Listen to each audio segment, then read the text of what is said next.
After you have stitched your waistband to the garment and turned the extension, go ahead and give your waistband a really good press. Fold it over to the wrong side of the garment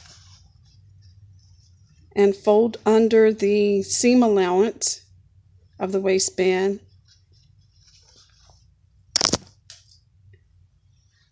and pin it to the garment, just covering the stitch line about 1/8 of an inch.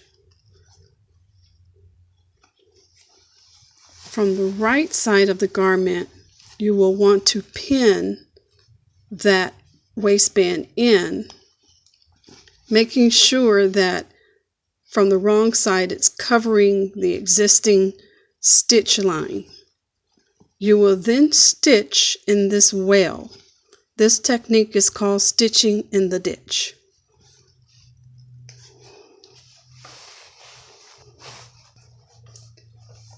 Stitching in the ditch is to attach the other side of the waistband to the garment. And it also hides the raw edges of the waistband.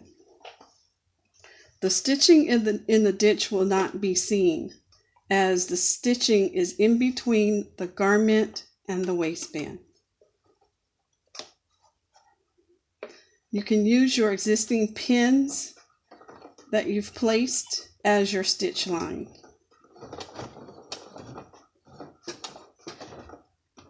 You want to continue a few stitches and then back stitch.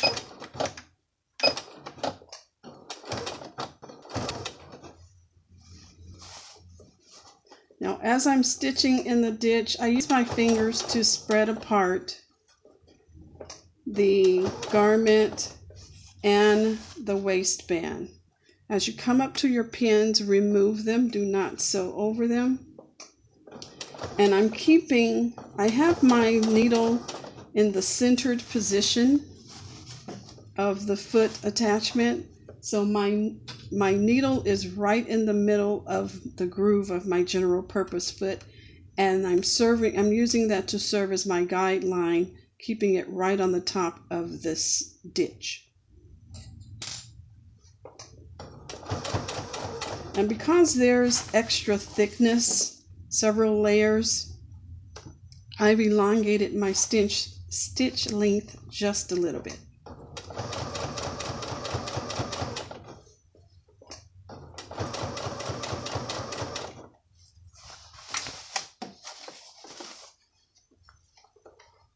You can go as fast or as slow as you're comfortable with. And again, I'm using my fingers to feel the edge of the waistband underneath and using my fingers to spread apart so that my needle goes right in the ditch. There is also a foot that's called the stitch in the ditch foot, or edge stitching foot, that will also aid you in stitching in the ditch. I'm just using the general purpose sewing foot.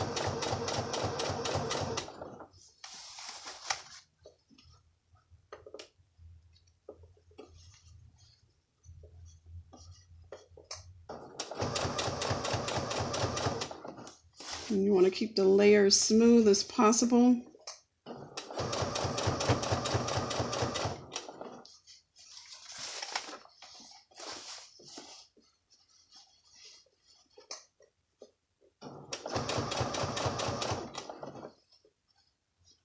And again, I'm not looking at the needle.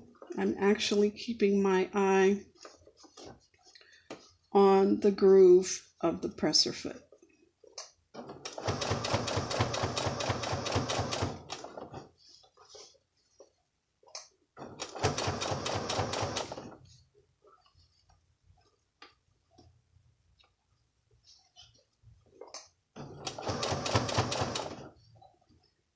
If your machine doesn't like to sew over several layers of fabric or bulky fabric, you actually can use a walking foot to do this.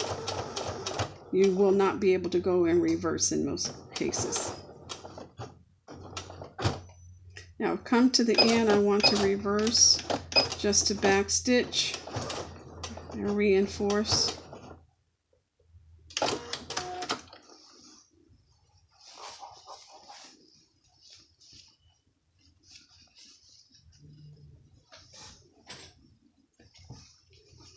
Clip away the long tails of thread.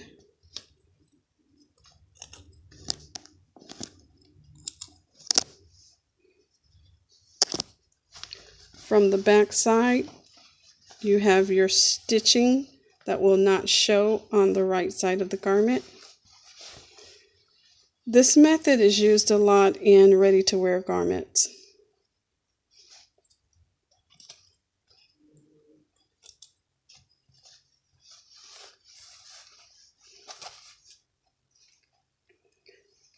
From the front side,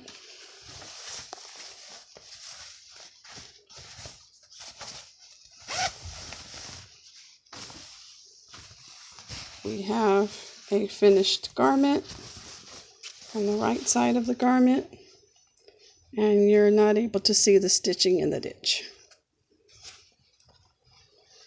Now normally you would sew this with the color, thread color being the same as the fabric.